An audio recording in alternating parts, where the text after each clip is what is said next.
In this video, I'm going to show you exactly how to create your copywriting portfolio so that you can start closing $3K a month copywriting clients. Because one of the first things that potential clients are going to ask you is, can I see some of your work? And if you're able to handle this objection masterfully, then not only are you going to close more copywriting clients, but you'll also be able to charge those clients more because they perceive you as a higher value copywriter. So in this video, I'm going to show you exactly how to do that, and make sure you stick around to the end because I'm going to be hooking you up with some free templates that you can use to create your master copywriting portfolio. So before we actually get into your portfolio building, I want to stress that there are actually two different types of portfolios.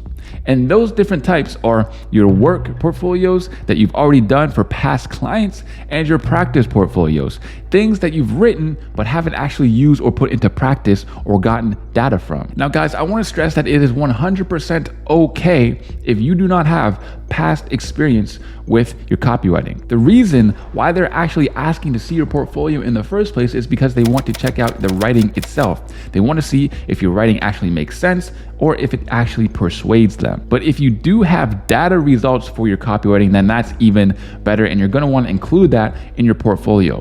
What are some of the results that you've gotten, and what are some of the things that clients have to say about you? So the first part of your portfolio is, of course, going to consist of some emails, your best emails. The reason why emails are so great to put in your portfolio, especially at the beginning, is because they are so consumable. Guys, emails are only around 200, maybe 300 words max. The worst thing that you could do is give them this one big, huge sales page, and they're gonna look at it, it's gonna be daunting, and they're gonna be like, I don't even wanna read that. They're gonna go into it not even wanting to read your copy. But if you just get them a couple, maybe 3 to 5 of your best emails that you've not only refined yourself, you come back and edit them every once in a while, but you've also gotten other people to look at them as well to tell you if they can be improved.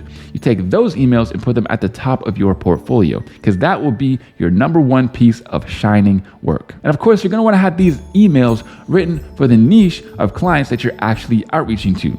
So if you're outreaching to fitness clients, for example, it might not be the best idea to have a bunch of emails in there that are for the financial niche, because those fitness clients are most likely not going to be able to actually be persuaded by those financial emails because they're not the target audience. And so, of course, now that you have the best emails known to man in your portfolio, then it's time to add some other forms of copy, like a sales page or an opt-in page, for example.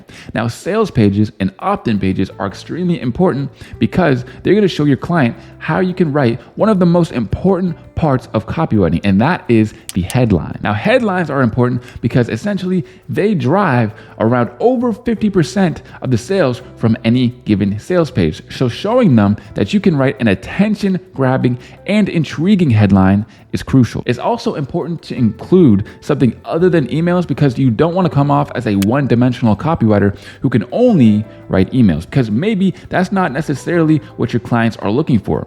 One thing that I always tell people is that you want to offer your clients what they need instead of necessarily what you're good at. And of course, now that you have your sales page written, and of course you've refined it and made it the best sales page possible, you're going to want to actually bring your copy to life by designing a whole page for it.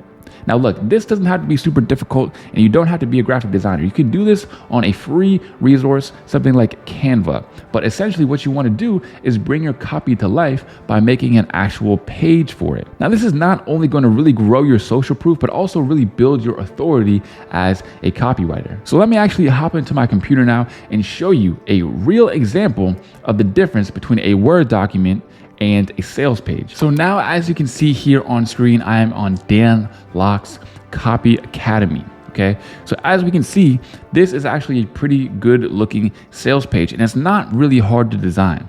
It's just a picture in the back, some different colored words, and that's exactly how it looks. And putting your copywriting in this sort of format actually brings it to life much more than just putting it in a document does. So if you actually create your copy like this on a page, is going to go much farther than just writing it in a doc. Now that we have all of our copywriting, what we're going to want to do is actually reveal the intentions behind that copy. Look, the fact of the matter is that a lot of business owners wouldn't know good copywriting if it jumped up and bit them in the face. So what we're going to want to do is show them and tell them and explain to them why our copy is persuasive, what it's used for, and how it works. For example, if you write a piece of copy like an email and the CTA is to a free resource, you can explain to them. So now that person is going to go from that email, read the email, be persuaded by it, click the link because it's a free resource, and then the free resource will then point them towards the paid product. And then that email will be actually making money from the paid product. But if you don't tell the potential client that, then they might not have any idea of what the email is actually for and might not understand it. And of course, the last thing that you want to do now that you have your awesome portfolio is you're going to want to get your outreach dialed in. Guys, if your outreach sucks, what does your portfolio even matter? Your portfolio comes after the outreach. So if you want to up your outreach, make sure you go down in the link in the description and get the free Ultimate Outreach Playbook, which consists of only the best outreach methods. And make sure you go on screen and click on one of the free courses next so that you can up your copywriting game and also get more clients with your outreach. Anyways, guys, that is it for now. And of course, I'll see you guys on the next one. Peace.